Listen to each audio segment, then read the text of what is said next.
di bulan 7 ini yang itu yang kita bantu, kita baca doa-doa, kemudian pelimpahan jasa. Dalam tanda kutip ya, kita nggak pernah berharap, tapi siapa tahu gitu loh. Karena mungkin kemelekatan mereka terhadap kita mungkin ada apa gitu ya, sehingga mereka terlahirlah di alam-alam hantu itu.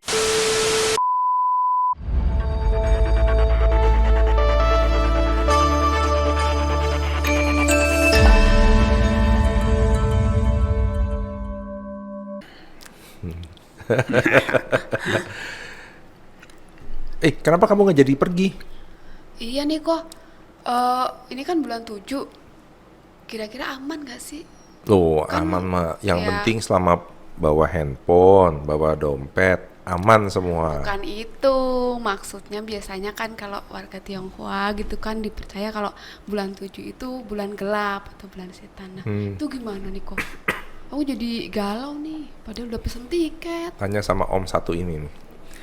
Kalau yang hubungan begitu, nah ini kita betulan nih, nanti kita diskusikan. Gimana bro, kalau Gimana yang nih, bilang Om? bulan 7 masa nggak boleh kemana-mana, kita tidak beraktivitas? Sebenarnya gimana sih? Pertama mungkin itu dulu ya tadi ya, ada kata-kata setan tadi ya. Jadi mungkin kita perlu Kita belum nyebut setan loh. Enggak, tadi ada kata-kata Oh, setan. ada ya, ada ya. Jadi kita perlu bedakan bulan setan setan. dengan hantu gitu Iya. kan. Jadi yang dimaksud tuh mungkin hantu kali ya. Iya, mungkin. Ya hantu. Bulan 7, bulannya hantu lah gitu ya. Hantu-hantu keluar Iya. dari ini ya. Turun, nggak tahu turun atau naik sih sebetulnya. Kan katanya kan di bawah gitu ya, lebih rendah dari kita. Tapi kok kenapa dibilang turun? Mestinya kan naik ya. Itu tradisi lah ya. Tradisi memang di bulan 7 ini ya. Agustus itu kan kalau penanggalan bulannya itu Lunar jatuhnya di ya? bulan lunarnya di bulan 7. Di bulan 7 itu ada kepercayaan atau ke tradisi kebiasaan orang-orang Tionghoa gitu ya. Orang Tionghoa ini kan tidak semuanya Buddhis kan ya. Jadi Tionghoa itu Chinese tradition itu memang unik gitu ya. Uniknya itu kita bilang asimilasi, ada yang bilang sinkretisme gitu ya, antara Buddhis, Tao, Konghucu itu kan, plus mungkin tradisi-tradisi yang lain itu yang membalut di antaranya itu ya, yang tidak ketiga-tiganya gitu kan, sudah menjadi satu kesatuan gitu, sehingga sulit membedakan mana sih yang betul-betul ini ajaran yang Buddha, ini ajaran yang Tao, ini ajaran yang Konghucu gitu kan, ataukah malah tidak tiga-tiganya seperti itu. Nah, jadi memang di bulan 7 itu ada tradisi yang mempercayai, yang konon katanya lebih dari teman-teman dari Tao gitu ya. Itu ada kayak semacam sembayang dewa.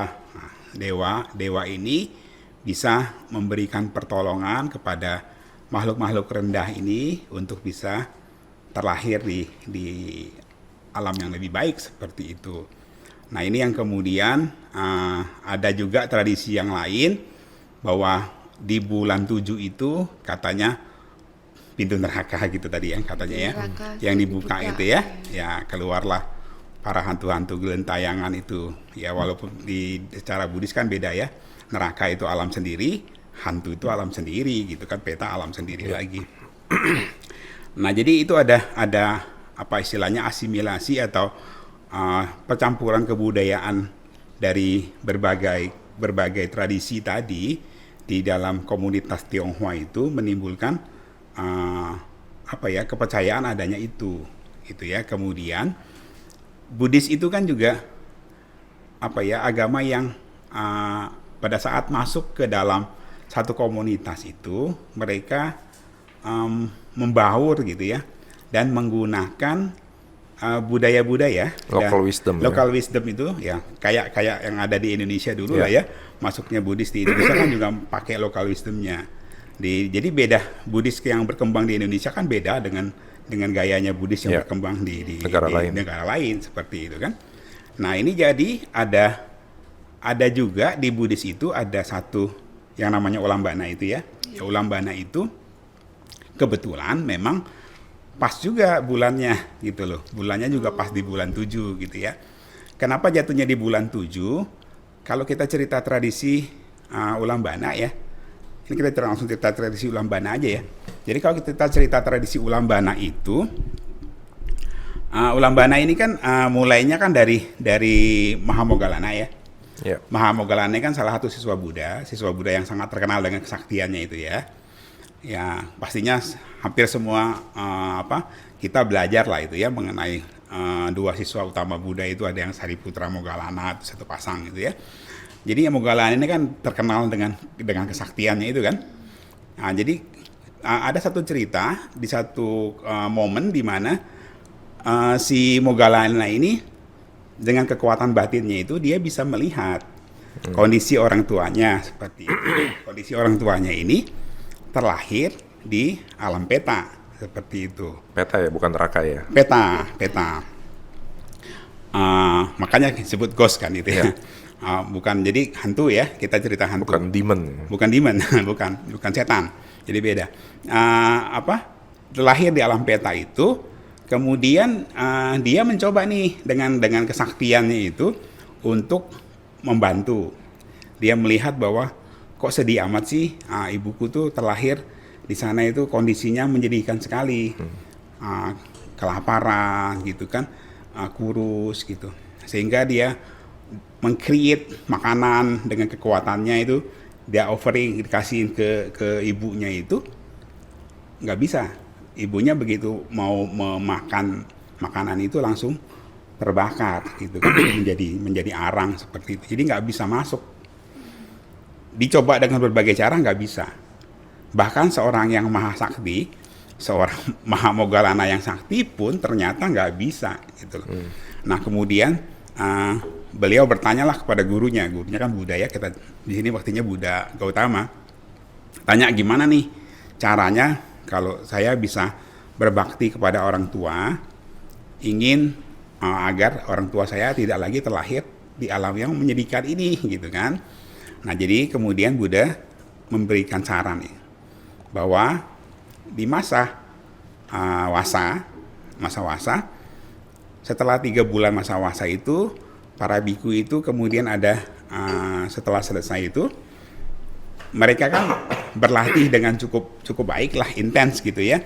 Jadi pada saat biasanya nih di zamannya Buddha itu, di masa wasa selesai 3 bulan latihan itu banyak para siswa Buddha itu yang mencapai tingkat-tingkat kesucian tertentu seperti itu ya, sehingga powernya itu luar biasa nih. Dan komunitasnya juga banyak kan, komunitas para biku itu, sangga itu komunitas itu, sehingga kalau secara kelompok komunitas ini memberikan membacakan doa-doa, kemudian melimpahkan kebajikan ini kepada siapa misalnya tadi ya, contohnya ibunya dari Moggallana itu kekuatannya, dorongannya jauh lebih kuat daripada seorang Moggallana sendirian seperti itu, walaupun dia sakti sekalipun seperti itu.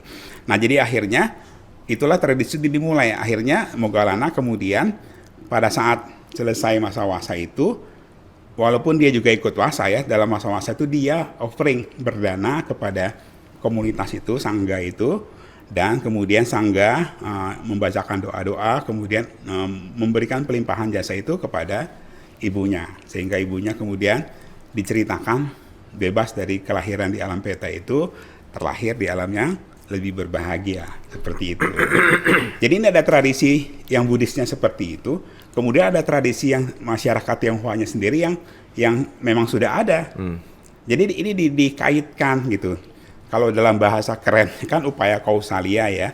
Jadi maksudnya kita yang leluhur kita lah itu mencoba menarik atau istilahnya membuat event yang sudah biasa dilaksanakan ini menjadi lebih bermakna gitu dan lebih benar gitu loh.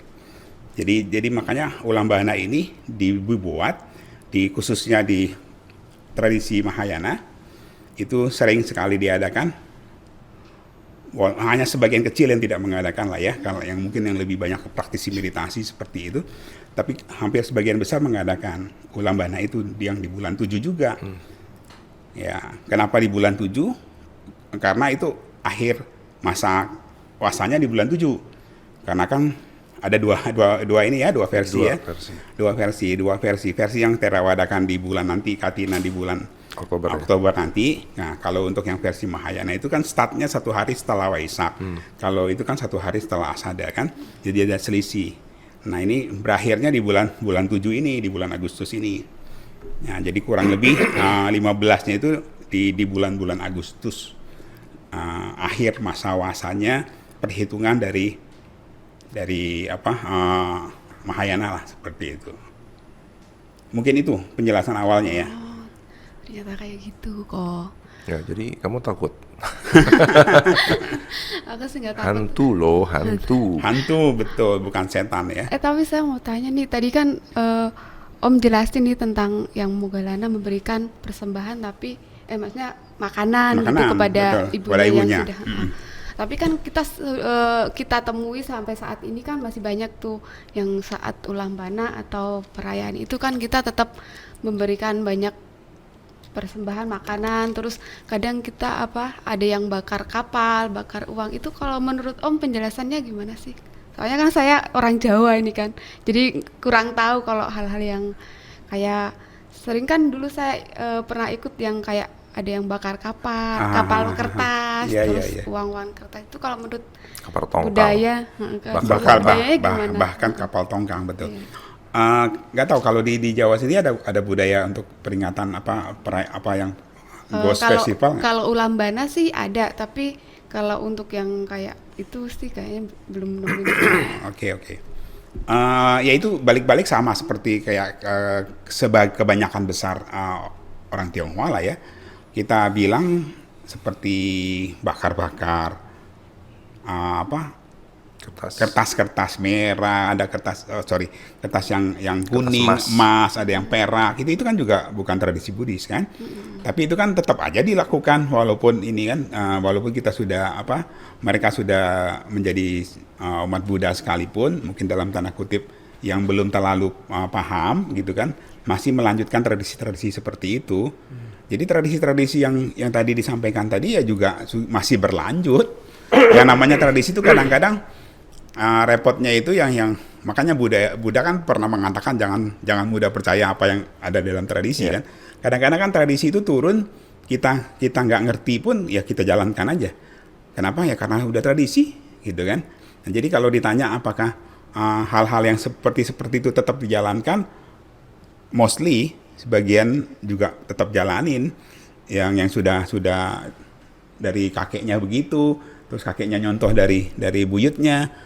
Buyutnya nyontoh lagi dari yang pokoknya turun sampai ke dia ya tetap dia pakai gitu, tetap dia coba untuk mempertahankan tradisi itu. Jadi sebetulnya banyak mungkin tradisi yang kita sebatas ikut-ikutan. Nah, tapi terkadang kan tradisi ini akan jauh lebih bermakna kalau kita tahu maksudnya. Ya seperti tadi kan mungkin untuk menambah kualitas tradisi dengan adanya, ya kita belum tahu apakah disebut sebagai sinkretisme atau tidak.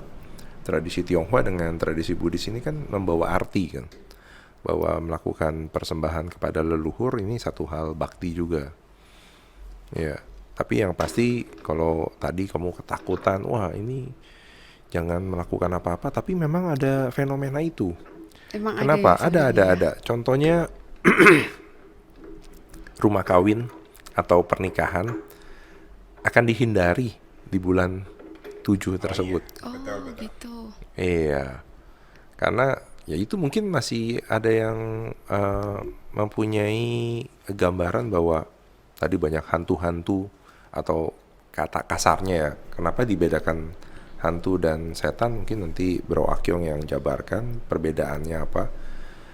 Ya tapi karena itu sehingga banyak yang menghindari kesibukan para hantu tadi supaya jangan terganggu dengan kegiatan manusia. Oh, gitu. Iya kalau itu sih memang tradisi orang Tionghoa itu memang suka memisahkan gitu ya, memisahkan dari hal-hal yang sifatnya mungkin lebih kesedihan dengan yang bahagia gitu. Bahagia. Jadi ada dua sisi yang berbeda gitu kan.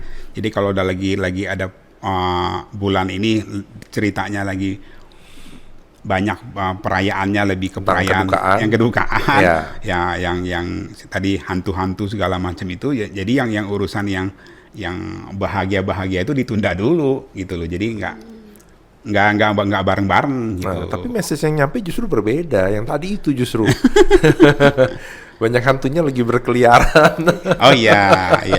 Yang karena tadi yang dibuka tadi ya. Iya, karena dibilangnya pintu alam sana dibuka, makhluk sana pada datang. Nah.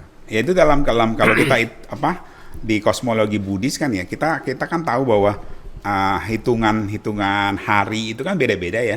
Yeah. Harinya di alam manusia dengan satu harinya di alam dewa paling rendah itu kan udah beda.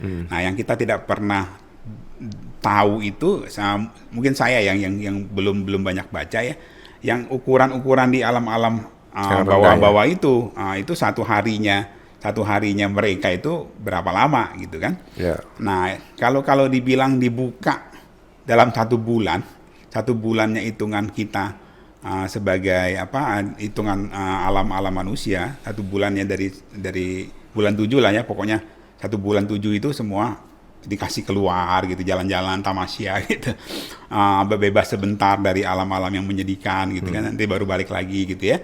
Nah, itu berapa lama hitungan merekanya. Nah, itu kan juga kadang-kadang kita itu create, manusia itu menciptakan sesuatu yang pakai dia ininya dia lah gitu ya, kebutuhan. Nah, ukurannya manusia gitu loh. Padahal kan itu kan beda waktunya seperti itu. Ya, mestinya nggak nyambung. Ya, tapi kan mungkin kalau ukuran tadi usia itu kan kayak binatang sendiri berbeda-beda kan. Betul. Dari bentuk besarnya, ya semakin kecil akan semakin pendek usianya. Betul.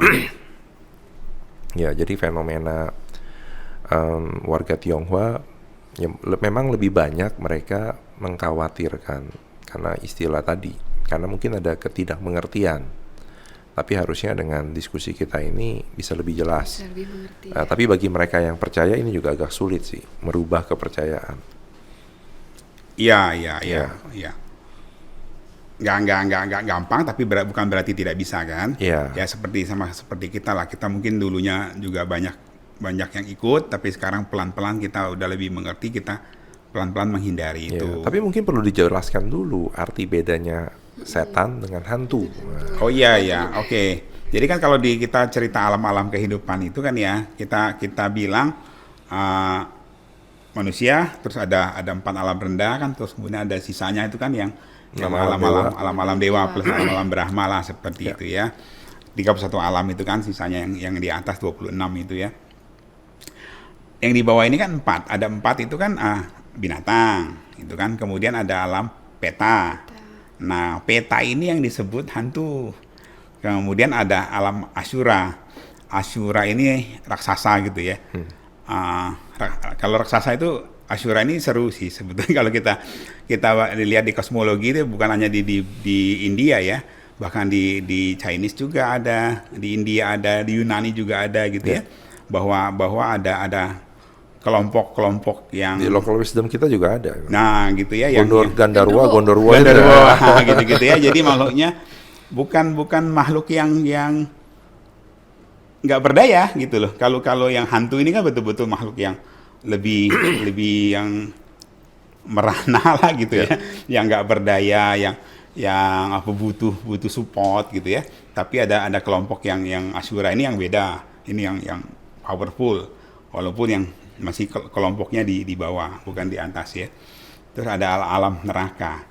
Nah, alam neraka ini, penghuni alam neraka ini yang di bawah itu yang mungkin lebih menyedihkan lagi gitu kan.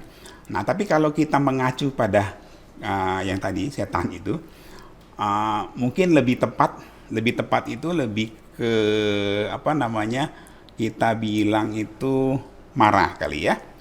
Jadi di kosmologi Buddhis itu, di Buddhis itu ada satu makhluk yang namanya Mara. Mara ini dewa. Jadi Mara ini adalah golongannya golongan dewa. Tapi memang dia ini kelompok dewa yang memang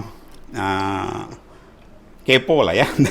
Kalau orang kita bilang. Dewa kepo. Ya, dewa yang kepo, yang hobinya ganggu-ganggu orang gitu ya, yang apa ya? Siddhartha jadi ganggu. Iya itu. Ya Buddha, calon Buddha jadi ganggu gitu ya. Dia memang ada ini untuk kayak mau ngetes pingin liatin lu ini gitu.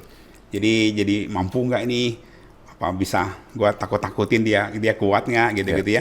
Misalnya para pertapa lagi ini dia coba ganggu gitu. Itu ada kekepoan yang seperti itulah. Ya memang kelompoknya kelompok ini. Jadi kita bilang justru mungkin agak mirip dengan kosmologinya yang agama tetangga ya kali ya, bahwa yang namanya iblis itu kan lahirnya dari surga gitu kan, yang juga di-create bersamaan dengan manusia begitu gitu ya. Jadi ini memang makhluk yang setan ini makhluk yang posisinya juga powerful, jadi bukan hantu. Jadi walaupun posisi di bawah bukan berarti menderita ya. Bukan berarti menderita ya. Jadi kalau yang hantu kelaparan ini yang memang lebih yang butuh disupport gitu ya. Kalau tidak mendapatkan pelimpahan jasa, mereka tidak bisa mengkonsumsi seperti itu. Ya, butuh. Oh iya, katanya ada yang besar banget tapi mulutnya hanya sebesar lubang jarum gitu ya. Iya. Ya gitu-gitu. Ya jadi ini yang makhluk-makhluk yang seperti ini yang di bulan 7 ini, yang itu yang kita bantu, kita baca doa-doa, kemudian pelimpahan jasa. Nah, kenapa kok melimpahkan jasa ke itu gitu kan? Ya tadi cerita yang Moggallana tadi kan, bahwa ada kemungkinan keluarga kita atau leluhur-leluhur kita itu terlahir di alam itu kan. Nah, demi istilahnya kita itu punya hutang budi lah ya, hutang budi kepada orang tua kita, kepada leluhur-leluhur kita, karena kalau tidak ada mereka kan juga tidak ada kita, seperti itu. Jadi ini bahasa itunya apa ya? Mungkin ya bukan berarti kita mendoakan mereka lahir di situ, bukan ya. Kalau mendoakan itu kan isi doanya adalah yang untuk yang jelek. Ini kan isi doanya untuk membuat mereka malah terbebas dari alam itu kan. Terbalik ya. Jadi bukan kita mendoakan, tapi kalau ada keluarga kita yang terlahir di alam itu, kita di bulan 7 ini, Ulambana ini, melakukan doa-doa agar mereka bisa terangkat ya dari itu gitu ya. Memang dari bahasanya sendiri kan Ulambana itu, kalau di dalam bahasa Palinya itu katanya padanan katanya ulum pana gitu ya, mengangkat, betul, mengangkat, membantu dan mengangkat gitu. Jadi dia diangkatlah dari alam peta itu untuk terlahir di alam yang lebih baik seperti itu. Tentu alam itu dianggapnya itu alam manusia ya, maunya, atau alam dewa. Seperti itu sih.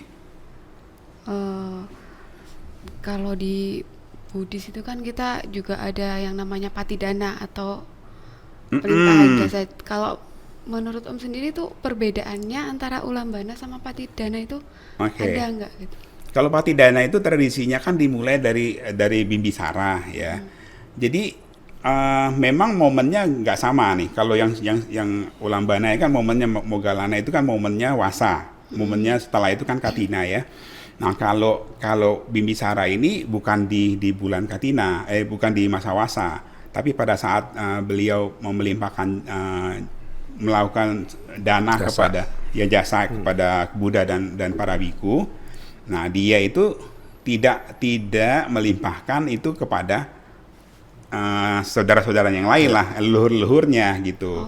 Ya, jadi dia lupa lah seperti itu ceritanya ya. Jadi pada saat setelah itu dia tidur katanya, menurut ceritanya itu dimimpikan pada saat dia mimpi bahwa leluhur-leluhurnya itu bertanya, kenapa kamu kok nggak ngelimpahin jasa itu sekalian ke saya gitu loh. Karena kalau dengan perbuatan baik itu, kalau itu dilimpahkan, itu akan besar sekali manfaatnya gitu kan untuk kami. Nah, jadi makanya setelah itu Bimbisara bertanya kepada Buddha dan Buddha mengiyakan dan mengulang lagi. Jadi dia melakukan itu lagi, berdana lagi, berbuat kebajikan kepada sangga, Buddha dan komunitasnya, kemudian melakukan pelimpahan jasa ke para leluhurnya itu, ke semua makhluk yang itu. Sehingga mulai dari itu tradisi Patidana itu dilakukan. Jadi kalau Patidana itu memang tidak spesifik harus di bulan 7. Jadi setiap saat kapanpun bisa ya. Kapanpun bisa. Nah, tapi mungkin memang karena bulan 7 ini jadi spesial gitu ya. Jadi di Indonesia khususnya karena komunitas Tionghoanya itu banyak, mungkin ya Chinese-nya banyak di perkotaan itu yang juga ikut tradisi Theravada. Jadi tradisi Patidana itu juga diadakan di bulan 7. Seperti itu. Apalagi bulan 7 ini kan di masa wasanya, jadi melakukan sanggadana, pelimpahan jasa kepada komunitas biku itu kan bagus banget kan. Jadi itu sekaligus dilakukan Patidana itu. Cerita Bimbisara itu sebetulnya latar belakang dari Tirokuda Sutta ya. Oh iya betul. Karena di Tirokuda Sutta di syair pertama itu kan makhluk-makhluk akan kembali berada di persimpangan jalan, kembali ke rumah-rumah yang mereka pernah huni. Nah mungkin itu juga kaitannya dibilang hantu. Cuman kita bedakan, tadi udah dijelaskan bedanya hantu dan setan. Kalau setan mungkin punya power. Iya. Nah, dan kepo. Kita bukan bilang jahat ya, tapi kepo, suka iseng aja gitu. Nah, tapi kalau hantu ini justru yang membutuhkan bantuan. Betul. Sehingga kalau tadi berdasarkan cerita tadi kan justru kita manusia ini yang perlu membantu. Karena dalam Tirokuda Sutta juga justru itu adalah cara kita untuk membantu. Untuk membantu mereka. Iya. Jadi kalau misal ada beberapa kali cerita yang katanya pernah ngelihat orang yang meninggal atau apa, itu sebenarnya beneran atau itu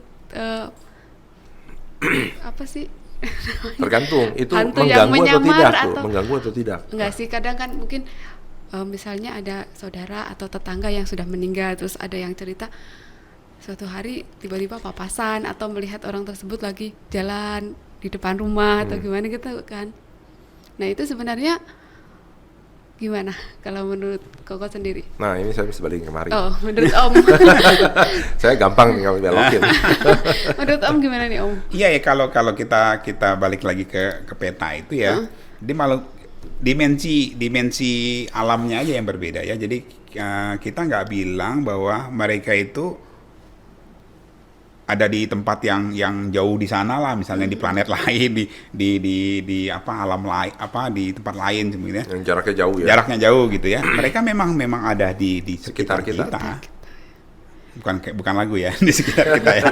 Jadi memang hanya dimensinya aja berbeda, sehingga kita tidak, kalau kita tidak dalam kondisi yang nyambung dengan itu, kita nggak bisa ketemu dengan mereka. Frekuensinya nggak sama gitu kan. Kalau pas kebetulan mungkin kita lagi low bed dalam pengertian kitanya lagi lemah gitu ya, dan bisa nyambung frekuensinya, bisa jadi kita ketemu gitu. Atau yang malah yang berlatih itu yang punya malah lebih tinggi gitu ya, juga bisa gitu. Jadi itu yang memang ada di antara kita. Jadi memang seperti tadi disampaikan tadi bahwa dengan mungkin karena keterikatan terhadap keluarga, ada juga yang keterikatan terhadap hartanya, rumahnya, segala isinya, anak kan keluarga ya. Jadi dia belum bisa betul-betul melepas gitu kan, sehingga terlahirnya itu menjadi hantu itu ya, dia di situ. Orang tersebut gitu. Bisa jadi seperti itu. Kemudian bisa jadi juga adalah memang di situ, di rumah itu gitu kan, rumah biasanya kan di setiap rumah, karena tadi saya bilang dimensinya aja berbeda, memang sudah ada orang-orang itu yang sudah ada di situ, bukan orang-orang ya, makhluk itu yang sudah ada di situ, sehingga mereka terbiasa melihat kebiasaan dari orang-orang itu gitu kan. Jadi udah terbiasa melihat, kalau si bapak ini begini, kalau si ibunya ini begini gitu kan. Jadi dia bisa menirukan modelnya seperti itu. Undercover. Ya, undercover. Jadi bisa macam-macam ya, kemungkinannya bisa macam-macam. Dan bisa juga mungkin justru dari si anaknya itu sendiri yang punya keterikatan yang kuat terhadap orang tuanya, jadi terbayang-bayang atau punya image terhadap papa mamanya atau siapa yang tadi yang meninggal itu, sehingga kok dia merasa masih ada gitu loh. Mungkin malah dianya yang belum bisa melepas orang tuanya sendiri, sehingga dia terikat lewat kamar orang tuanya, merasa di situ seolah-olah ada gitu kan. Jadi kemungkinan jadi ada banyak ya. Jadi bisa yang A, bisa B, bisa C. Jadi kita nggak pernah tahu persis karena kita tidak punya kemampuan, belum punya kemampuan sampai ke situ. Kalau ada beberapa yang punya kemampuan itu ya bisa melihat gitu kan dengan jelas, oh ya ini iya. Tapi karena yang ngomong dia, mungkin karena kita yakin, kita percaya gitu kan. Belum tentu juga kan yang dia ngomong benar gitu kan. Sama kayak kasus yang terakhir lagi rame itu ya. yang rame yang itu kan banyak itu yang ada yang pesulap yang ngaku-ngaku jadi orang itu gitu kan. Bisa gini bisa gitu, ternyata itu trik-trik sulap semua gitu kan ya. Jadi bisa jadi banyak kemungkinannya, banyak kemungkinan sih benar. Lalu apa yang harus kita lakukan jadi di bulan 7 itu? Ya karena bulan 7 ini intinya itu adalah berbakti ya. Nah, berbakti seperti yang Buddha katakan juga bahwa salah satu kewajiban dari anak itu kan yang paling terakhir itu yang kelima itu kan pada saat Sugala Sutta itu kepada orang tua yang sudah meninggal itu kewajiban itu memberikan persembahan dan melakukan pelimpahan jasa. Yang paling betul itu kan yang di bulan Chitgwe ini kan, kalau tradisinya di Mahayana itu kan Katina kan ya. Jatuhnya Pawarana itu kan, jadi Chitgwe yang 15 itu kan persis sama dengan kalau nanti kita perayaan Katina itu. Jadi yang paling betul itu adalah kita melakukan persembahan dana kepada sangga kan, karena sangga dana itu kan quote unquote ya, dalam tanda kutip itu nilainya itu kan jauh melebihi persembahan kepada individu itu, bahkan kepada seorang sama muda sekalipun gitu kan. Persembahan kepada sangga ini dengan nilainya istilahnya dalam tanda kutip itu hasilnya, buahnya itu besar sekali, itu yang kita limpahkan kepada para leluhur kita itu, orang tua kita siapa yang sudah mendahului kita itu, sehingga dengan kekuatan jasa kebajikan ini bisa mendorong kalau mereka terlahir di alam-alam itu untuk terdorong untuk terlahir di alam yang lebih baik. Jadi intinya adalah untuk melakukan perbuatan baik sih selaku anak kepada orang tua dan leluhur-leluhurnya. Jadi makna yang paling penting yang bagi kita selaku umat Buddha itu bahwa bulan 7 ini dimaknai sebagai waktunya kita mengingat kebajikan dari orang tua kita, leluhur kita yang sudah mendahului kita, dan melakukan banyak perbuatan baik untuk kemudian kita limpahkan jasa itu kepada mereka. Itu sih. Jadi gitu kok. Cuman kalau kebanyakan sih sampai sekarang masih ya itu namanya tradisi ya. Jadi kayak misal kayak di kampungku gitu, misalnya nenekku dulu suka apa pas hidup, misalnya makan pete ya, makan apa, disajeni itu, dikasih sesajian gitu. Dulu ya kan mendiang suka makan ini, ya mungkin karena udah tradisi aja ya. Tapi sebenarnya yang lebih berarti, lebih penting itu kita berdana kepada Sangha, kemudian dilimpahkan lagi kepada makhluk-makhluk peta gitu. Ya, karena justru yang paling banyak sekarang nih toko kertas sembayang lebih laku. Yeah. Oh ya. Iya, di bulan 7 ini laku. Karena justru persembahannya kalau saya tidak salah, tujuan membakar kertas itu adalah memberikan jalan penerangan kepada para hantu itu untuk kembali ke rumah. Jadi kita mengundang. Yang uang-uangan kertas itu? Iya, jadi beda maknanya. Jadi ketika kalau ada yang bakar uang kertas, kalau di sembahyang Joko kita mentransfer. Transfer. Kalau ini kita memberi jalan setapak bahwa ini keluarga masih ingat. Cengbeng maksudnya. Ya, cengbeng. Ya, hal seperti itu sih. Jadi ada beda makna juga kalau kertas sembahyang itu sendiri. Tapi yang pasti di bulan 7 ini banyak nih toko kertas laku. Oh iya, iya. Mau buka usaha itu. Iya, jadi ini memang cukup menarik fenomena ini karena ini berpengaruh juga ke ekonomi. Ya, jadi misalnya kalau ada yang mau menempati tempat baru atau apa, ya akhirnya masih ada yang berpikiran tunggu. Ya, karena sekarang ini adalah mungkin yang tadi konsepnya masa bukannya kita sedang duka, tapi hal-hal yang berhubungan dengan kedukaan ini yang sedang dirayakan. Nah, Iya, ini betul. hebatnya kan. Kedukaan aja bisa dirayakan.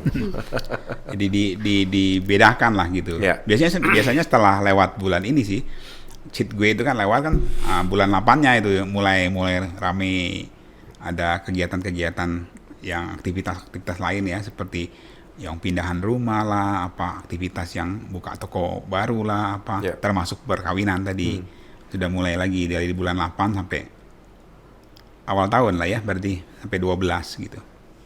awal Mulai- bulan. Iya, nggak, maksudnya dari mulai awal bulan 8 kemudian sampai seterusnya sampai awal tahun, iya, benar. awal tahun ketemu dengan Cynthia kan, Ya. ke bulan 1-nya 12 itu 4 bulan itu yang banyak orang pakai untuk melakukan perkawinan, pernikahan, seperti itu.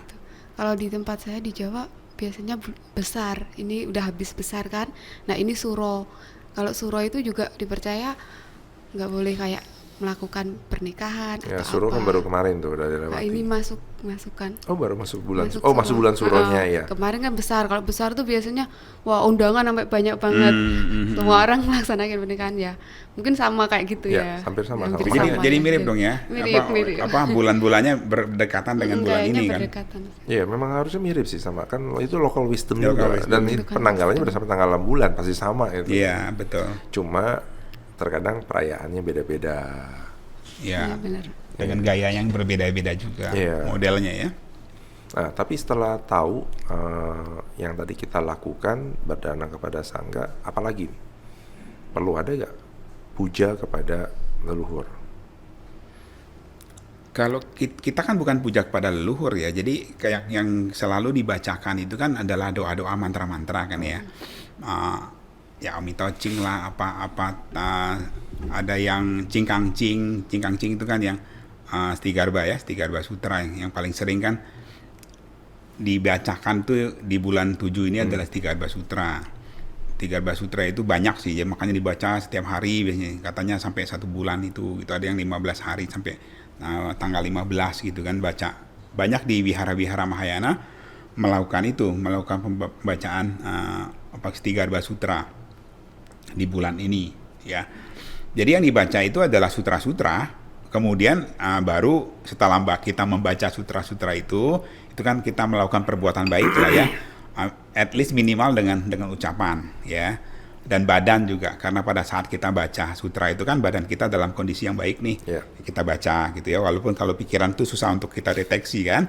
Tapi minimal ucapan dengan tubuh ini sudah melakukan perbuatan yang baik. Apalagi kalau dibaca itu dengan pikiran yang sangat baik, kekuatannya kan makin kuat lagi tuh. Nah, sutra-sutra yang kita baca itu akumulasi perbuatan baik yang kita baca, yang kita lakukan dengan pembacaan sutra itu yang kemudian kita limpahkan kepada leluhur. Nah, jadi sama konsepnya. Jadi bukan puja khusus kepada leluhur, kita membacakan sutra-sutra yang baik itu pujian kepada para bodhisatwa, kepada Buddha gitu ya. Kemudian dengan perbuatan baik kita itu dengan kekuatan dari pembacaan parita-parita suci itu, keng-keng yang baik itu yang kita limpahkan seperti itu. Jadi bukan khusus kita sembahyang khusus kepada leluhur, bukan. Ya maksudnya perlu ada persembahan nggak kayak buah-buahan, Air makanan biasanya, yang disukai. gitu. Oh, kalau itu sih tradisi ya, balik lagi tradisi. Mau dijalankan ya oke aja sih, nggak ada larangan ya. Maksudnya di Buddhis itu kan Fleksibel. satu fleksibel, jadi dan juga simple sih ya. Simple kita itu tidak bukan yang ini nggak boleh, yang ini nggak boleh, bukannya kayak yang penting itu adalah makna di balik tujuannya itu kan. Maksudnya kita buat satu kegiatan itu tujuannya itu apa gitu loh. Yang lebih penting. Jadi dengan tujuan itu, dengan caranya, kemudian dengan apa yang kita lakukan itu baik tidak gitu kan? Yang itu kan hanya Simbolik, pernik lah, perlengkap lah ya, simbolik juga bisa dibilang seperti itulah. Tadi seperti misalnya tadi yang kesukaan dari mendiang apa, sukanya kopi, kasih kopi. Tadi ya sukanya apa tuh? Pete. Jadi kalau makan tuh harus dikasih pete gitu ya. Ya itu simbolis lah ya, simbolis. Ya kalau kondisinya misalnya lagi kita bilang nih, kondisinya tidak memungkinkan untuk kita menyiapkan itu, ya itu jangan menjadi juga permasalahan kemudian kita jadi gusar, khawatir, sedih, takut kalau kita nggak kasih pete nanti malah gimana ngarep-ngarep gitu. atau apa sih, nungguin jadi itu gitu ya. Betul, jadi boleh aja tapi jangan juga menimbulkan jadi suatu hal yang jadi membuat keterikatan, ketakutan lah apalah kalau kita tidak melakukan itu jadi semacam kesalahan besar gitu. Enggak boleh dilakukan, tapi yang penting yang lebih intinya itu adalah kita tadi pelimpahan jasanya itu loh, patidananya tadi, pelimpahan jasanya dengan tadi kalau yang tadi cerita yang Bibisara itu kan patidana itu kan kepada sangga. Kalau ini kan dalam konteksnya kita melafalkan parita-parita atau mantra-mantra suci seperti itu. Yang kemudian kita limpahkan. Sama sih intinya yang lebih powerful itu adalah pelimpahan jasanya. Dari hasil perbuatan baik kita itu yang kita limpahkan, itu yang memberi energi untuk makanan dari mereka. Seperti itu. Tadi kan di Mahayana ada Siddhigarbha Sutta ya. Kalau menurut Om di Budayana atau di Theravada sendiri ada sih parita atau apa sih gitu yang serupa gitu. Karania atau apa mungkin?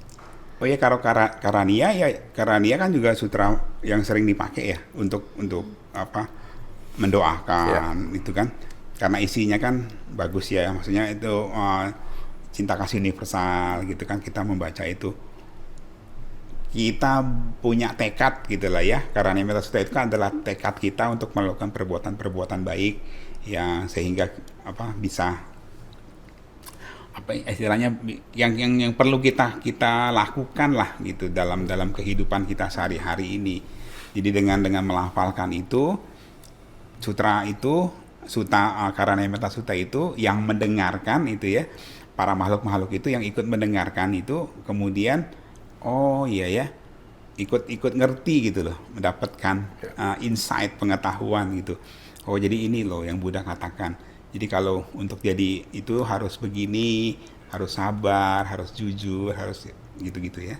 Karena kata-kata dalam sutra itu membuat mereka itu menjadi oke gitu. Oh iya gitu. Jadi ada pengetahuannya, ada insight-nya yang mereka dapat, dharmanya itu yang mereka dapat.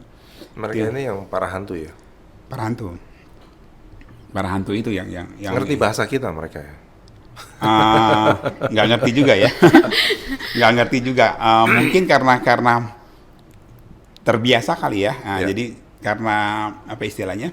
Karena mereka kan ada di antara kita. Ya, jadi mereka terbiasa untuk mendengarkan bahasa kita gitu. Walaupun aku juga nggak pernah tahu ya, kita juga nggak pernah tahu ya. Atau mungkin pas kita baca parita kan energi positifnya ya, memang gede, ya. Jadi nyampe ke mereka mungkin ya. Ya itu juga salah satunya, jadi energinya itu ya yang mereka. Energinya yang nyampe gitu. Iya, tapi ada, bahasa. Tapi itu perlu ini ya. Penyelidikan. Oh, ya. Menarik kalau itu ini ya, ya. untuk diketahui. Iya, ya. soalnya kan kadang ada nih orang yang kesurupan atau apa.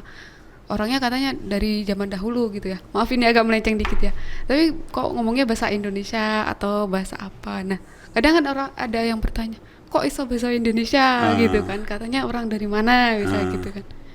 Dari zamannya berbeda. Mungkin zamannya berbeda gitu kan. Pakai bahasa gaul gitu ya.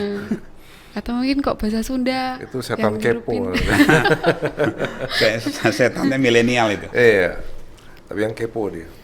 Up to date juga. Up to date ya. Kalau kata Romo Jeffrey, kalau panas bukan panas. Ya pakai gaya ya. Ya pakai gaya. Kalau jalan pun kayak apa, selibiu ya. Kita yang Fashion Week. Lagi hit itu ya. Lagi hit, tapi udah berakhir ya kalau nggak salah. Udah kayaknya. Ya. Nah, tapi balik ke bulan 7 ini, apakah ada bulan lainnya selain bulan 7 nih? Dalam 12 bulan yang kita kenal.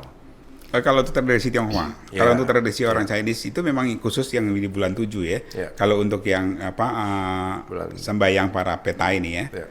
Kalau yang Oh sebentar, bulan berarti yang tadi yang bulan 7 ini yang dari alam peta juga ya, bukan dari neraka yang dibuka pintunya ya? Bukan. Jadi yang itu kalau memang lebih ke peta ya. Kalau yang hal yang lain-lain kan seperti tadi Cheng Beng gitu kan di bulan 4 ya. Ya. Bulan ada kemang Bulan 3 ya, bulan 3. Chinese itu kan Jatuhnya ada bulan April, ya. perhitungannya kan ada dua itu ya, dua kalender ya, kalender bulan dan kalender matahari itu ya. Nah, kalau untuk yang itu kan di bulan 4. Nah, bulan 4 ada lagi yang lain itu apa? Tapi yang dua itu yang paling sering lah ya. Untuk yang leluhur itu. Ya. Kalau yang bulan 4 itu ya sama juga sih. Di Cheng Beng itu ke kuburan gitu kan. Kalau sekarang mungkin sebagian ke rumah-rumah abu gitu, tempat-tempat abu untuk sama melakukan doa, sembahyang, pelimpahan jasa gitu kan. Intinya sebetulnya pelimpahan jasanya, tapi kan karena banyak yang nggak ngerti, ditaruh persembahan, ditungguin sebentar, 1 jam 2 jam selesai udah gitu kan. Jadi lebih ke situnya, jadinya lebih ke kasih makannya itu, bukan ke kita membacakan doa terus pelimpahan jasanya. Sebetulnya kan yang maknanya itu adalah pelimpahan jasanya tadi, yang kalau yang di Theravada tadi yang patidananya itu yang bisa anytime dilakukan. Ini juga sebetulnya anytime juga bisa dilakukan, tapi karena memang orang Chinese itu punya kayak apa ya? Style. Jadi ini satu ini khusus, nanti sebulan depan ngapain gitu ya, bulan depan ngapain gitu. Jadi ada mungkin karena ini pengaruh juga dari awalnya itu adalah kaum agraris ya, para petani gitu kan, ada musim-musimnya.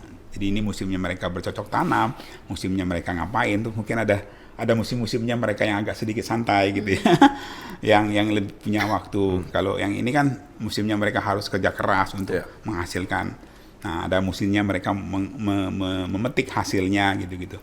Jadi ada sekian banyak musim-musim itu yang mereka beradaptasi dari musim itu.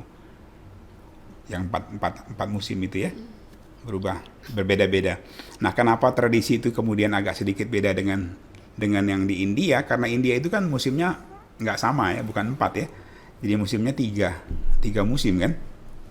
Kenapa banyak kita? Iya, kalau Indonesia ada musim durian gitu ya. Musim kawin. Musim kawin. Makanya di Katina itu sendiri, Katina. Wasa itu sendiri kan ada yang 3, ada yang 4 bulan kan. Nah, ada yang bulan istilahnya apa? Apa sih istilahnya belakang ya? Ada wasa terakhir gitu ya. Ada wasa terakhir. Jadi kan wasa itu kan 3 bulan, tapi karena itu musim hujan itu kan 4 bulan ya. Kadang-kadang di India itu lucu, kadang-kadang bisa 3 bulan, kadang-kadang bisa 4 bulan. Karena 3 musim itu kan, jadi dia nggak ada bukan 4 musim.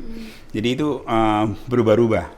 Nggak dan musimnya itu nggak mesti 12 dibagi 3, masing-masing 4 enggak.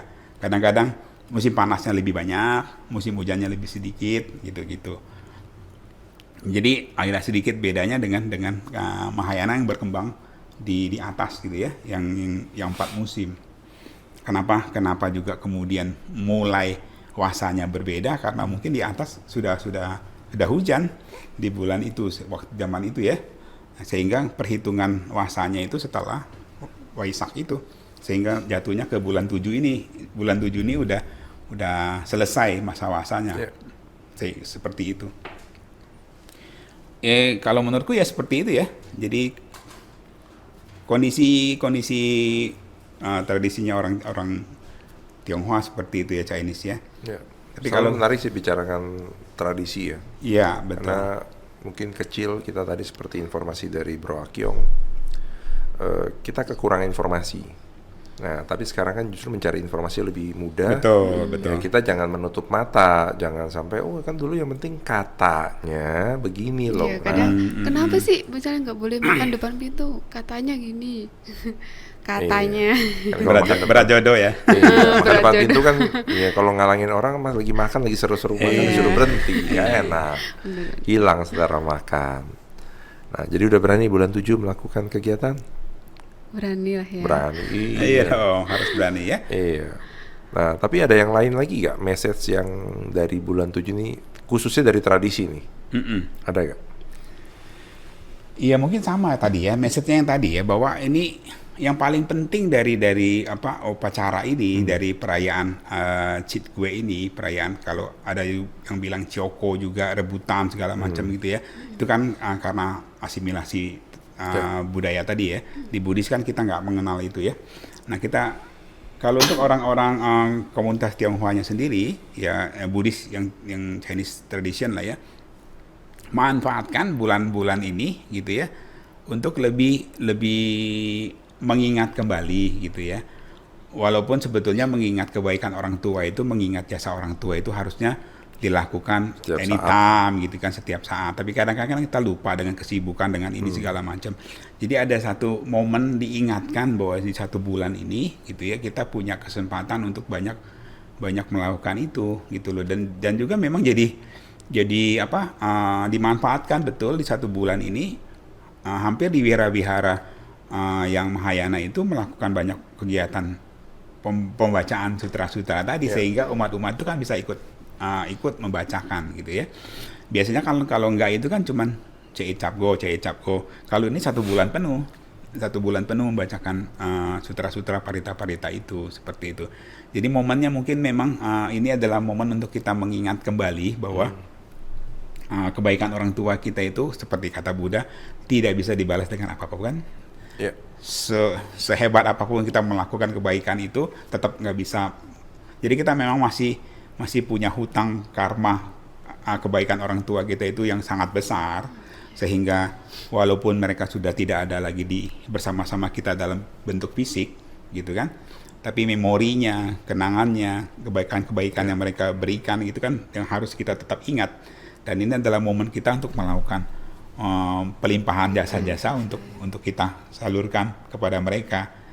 Dalam tanda kutip ya, kita nggak pernah berharap, tapi siapa tahu gitu loh. Karena mungkin kemelekatan mereka terhadap kita mungkin ada apa gitu ya, sehingga mereka terlahirlah di alam-alam hantu itu gitu kan. Sehingga kalau kita bisa membantu mereka untuk terlahir di alam yang lebih baik kan, itu suatu kebaikan yang luar biasa. Itu sih mungkin ya. Ya. Saya setuju sekali. Tapi poinnya jangan sampai kita terjebak atau terikat dengan upacara itu sendiri ya. Betul. Karena upacara itu kalau terikat ya akhirnya kita memandang upacara itu ya harus ada. Tapi kalau ditanya nggak tahu artinya apa. Ya benar. Ya jadi kalau nantinya peninggalan kita terhadap anak cucu kita ya akhirnya jadi upacara juga tanpa adanya makna seperti yang disampaikan. Iya, betul. Benar. Ya, yang paling penting adalah maknanya itu, betul. Ya, ini menarik. Jadi mungkin diskusi kita bisa kita lanjutkan untuk yang topik lainnya nih. Tapi yang pasti bulan 7 ini tidak perlu takut ya. Iya dong. Yang pasti bulan 7 ini kita membantu. Kita membantu hantu, bukan membantu setan. Karena kalau setan ini yang kepo. Jadi kita turut membantu mereka, mengkondisikan mereka terlahir kembali mendapatkan alam yang lebih baik, ya minimal manusia ya. Betul. Ya karena memang kalau dari cerita Tirokuda Sutta kan, kenapa leluhurnya Bimbisara bisa seperti itu? Karena itu jauh di masa Buddha sebelumnya mereka melakukan kesalahan sehingga terlahir ke alam peta. Nah demikian juga kita nggak tahu leluhur kita Betul. ada yang terlahir ke alam peta kan. Jadi bukan artinya kita namanya apa ya, berjudi. Oh ini benar ada apa enggak, bukan seperti itu. Karena kalau kita berjudi kan hasilnya bisa benar bisa salah kan. Tapi yang kita lakukan ini bukan mencari benar atau mencari salah. Yang kita lakukan justru memberikan kebenaran gitu dengan pelimpahan kepada sangga. Seperti itu ya? Iya, Bro? betul. Nah, karena yang dalam Tirokuda Sutta juga itu, pemberian tertinggi adalah dana kepada sangga. Betul. Tapi memang tidak tertutup kemungkinan dalam Tirokuda Sutta disampaikan poin memberikan puja berupa makanan minuman masih diperbolehkan. Tapi diingatkan kembali di terakhirnya, Tujuan utamanya ya. memberikan dana kepada sangga ini Iya. yang paling utama, Kekuatan yang lebih. kekuatannya. Boleh, Bro Kyong. Adek jadi nggak perlu takut lagi. Ini Iya dong. sampai takut ya. Dia suka yang horor-horor tapi suka takut ya. Makanya jangan Itu suka, aneh, suka horor tapi takut jangan sendiri. suka nonton yang horor-horor. Jadinya kebawa ke dalam Padahal ini. mukanya udah horor ya. Baik, itu terima kasih Bro Kyong kehadirannya. Sama-sama. Nanti Terima kasih Om. kita berharap di lain kesempatan nih bisa ada light lagi nih, ada lampu kecil yang dinyalakan untuk yang nonton kita, sehingga lampu-lampu ini akan semakin terang. Kan dari kalau kecil banyak seperti LED kan, Iya. makin terang. Sip, Sehingga kalau semakin terang banyak orang yang tercerahkan. setuju. Oke, terima kasih. Terima kasih, kasih, Adek. sami-sami. Berani-berani ya. Ko. Iya. Abis ini, oh ini nggak dapet teh. Enggak, aku mau putih aja.